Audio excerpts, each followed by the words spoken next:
لیکن کیا کوئی ایسا طریقہ ہے کہ جس سے ہمیں پتہ چل سکے کہ کسی شخص پر کالا جادو ہوا ہے؟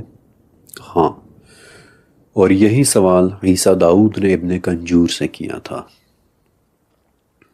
میں نے اس سے پوچھا کہ کیا ہم یہ پتہ چلا سکتے ہیں کہ کسی شخص پر جنات حاوی ہیں؟ اس نے کہا کہ ہاں۔ اچھا، اب ایک بات کہ کچھ دن پہلے ایک فیس بک پوسٹ میں کسی نے مجھ سے یہی سوال کیا تھا، اور میں نے کہا تھا کہ اس بات کا جواب انشاءاللہ میں ویڈیو میں بتاؤں گا کہ آپ کیسے پتہ چلا سکتے ہیں کہ کوئی شخص جنات کے زیر اثر ہے۔ غور سے سنیں۔ ابن کنجور نے کہا کہ ہاں، دائیں ہاتھ کو اپنے منہ کے قریب کرو، اتنا قریب کہ تمہیں بولتے وقت اپنے ہاتھ پر اپنی سانس محسوس ہونے لگے۔ اس کے بعد سورہ ابراہیم کی 42 سے لے کر 52 نمبر آیت تک پڑھو، پھر سورہ مومنون کی 97 سے لے کر 118 نمبر تک کی آیات پڑھو، پھر سورہ فلق اور سورہ ناس پڑھو، اور پھر اپنے ہاتھ کو اس شخص کے چہرے کے سامنے کر دو تو ان 7 باتوں میں سے کوئی ایک بات ہوگی۔ اوکے، 1 سیکنڈ کے لیے یہاں رکیں، کیونکہ 1 منٹ کے لیے کتاب سے ہٹ کر میں آپ کو ایک ایڈیشنل انفارمیشن دینا چاہتا ہوں۔ ابن کنجور نے سورہ ابراہیم اور سورہ مومنون کی انہی خاص آیات کا ذکر کیوں کیا؟ سورہ فلق اور ناس کے متعلق تو ہم جانتے ہیں کہ وہ اللہ کے حکم سے جنات اور جادو سے ہماری حفاظت کرتی ہیں، لیکن کسی کے اوپر جنات کے اثر کو جاننے کے لیے سورہ ابراہیم اور سورہ مومنون کا ذکر کیوں؟ غور سے سنیے گا۔ میں نے الابراہیم اور المومنون کی ان آیات کو ڈبل چیک کیا اور دیکھا کہ ان آیات کے اندر دراصل برائی کرنے والوں کو ڈرایا جا رہا ہے، انہیں بتایا جا رہا ہے کہ دیکھو، اپنے اعمال سے اللہ کو غافل نہ سمجھنا، وہ تو تمہیں اس دن تک مہلت دے رہا ہے کہ جس دن شرارت کرنے والے اپنے سر اٹھائے بھاگ دوڑ رہے ہوں گے۔ انہیں ان لوگوں کے انجام سے ڈرایا جا رہا ہے کہ جنہوں نے ان سے پہلے شرارت کی تھی، برائی کی تھی، اور پھر بتایا جا رہا ہے کہ جواب میں اللہ تعالیٰ نے ان کے ساتھ کیا سلوک کیا۔ انہیں بتایا جا رہا ہے کہ تم اپنی چالیں چل رہے ہو، حالانکہ تمہاری چالیں ایسی نہیں ہیں کہ تم ان سے پہاڑوں کو ہلا سکو گے۔ انہیں بتایا جا رہا ہے کہ غالب اللہ ہی ہے، اور آخر میں بھی غلبہ صرف اللہ ہی کا ہوگا۔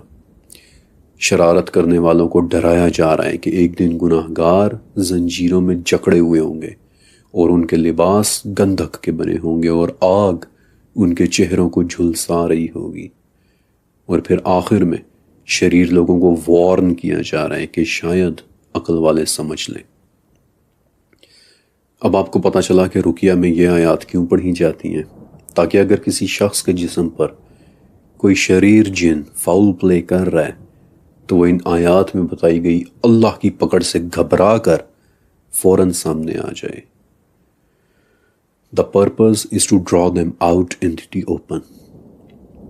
پھر سورہ مومنون میں نے ان آیات کو بھی ڈبل چیک کیا اور دیکھا کہ یہ شروع ہوتی ہیں اللہ سے اپنی حفاظت طلب کرنے کے ساتھ کہ اے میرے رب، میں شیاطین اور ان کے وسوسوں سے تیری پناہ مانگتا ہوں۔ اے میرے رب، میں اس بات سے تیری پناہ چاہتا ہوں کہ وہ میرے پاس آئیں۔ پھر ان آیات میں شرارت کرنے والوں کو حشر اور اس کے عذاب سے ڈرایا جا رہا ہے، انہیں بتایا جا رہا ہے کہ وہاں آگ ان کے چہروں کو جھلسائے گی، وہ وہاں بد شکل بنے ہوئے ہوں گے۔ ان سے پوچھا جا رہا ہے کہ تم ان آیات کو جھوٹا سمجھتے ہو؟ کیا تم ان آیات کا مذاق اڑاتے ہو؟ کیا تم مجھے بھول گئے ہو؟ جب حشر ہوگا تو تم منتیں کرو گے کہ اے پروردگار، ہمیں واپس بھیج دے، ہم تو وہاں شاید صرف ایک ہی دن رہے ہیں یا پھر اس سے بھی کم، اور اللہ فرمائے گا کہ ہاں واقعی تم بہت کم رہے ہو، کاش کہ تم جان لیتے۔ کیا تم یہ سمجھ بیٹھے تھے کہ تم ہمارے پاس واپس ہی نہیں آؤ گے؟ اور پھر یہ آیات اللہ رب ذوالجلال کی تعریف کے ساتھ مکمل ہوتی ہیں۔ اب آپ سمجھے کہ یہ آیات کیسے ان جنات کو ڈرا کر اپنا آپ ظاہر کرنے پر مجبور کر دیں گی۔ اوکے، اب جب آپ اپنا ہاتھ اس شخص کے سامنے کریں گے تو ان 7 میں سے کوئی ایک بات ہوگی۔ پہلی بات کہ اس شخص پر کسی قسم کا کوئی اثر نہیں ہوگا۔ اگر ایسا ہے تو پھر وہ شخص بالکل ٹھیک ہے، اس پر کسی قسم کے جادو یا جنات کا کوئی اثر نہیں ہے۔ لیکن اگر اسے آپ کی ہتھیلی نظر ہی نہیں آ رہی، اس کی آنکھیں چندھیا گئی ہیں، یا اسے آپ کی ہتھیلی سرخ یا بالکل سیاہ ہو چکی ہوئی نظر آ رہی ہے، اگر اسے آپ کی ہتھیلی میں نشانات پڑے ہوئے نظر آ رہے ہیں، یا پھر اچانک اسے زوردار سر درد محسوس ہونے لگا ہے، یا کسی بھی قسم کی کوئی ایب نارملٹی اچانک سے نظر آنے لگی ہے، تو اس کا صرف اور صرف ایک ہی مطلب ہے کہ وہ شخص کسی جادو کے زیر اثر ہے، یا پھر اس پر جنات حاوی ہیں۔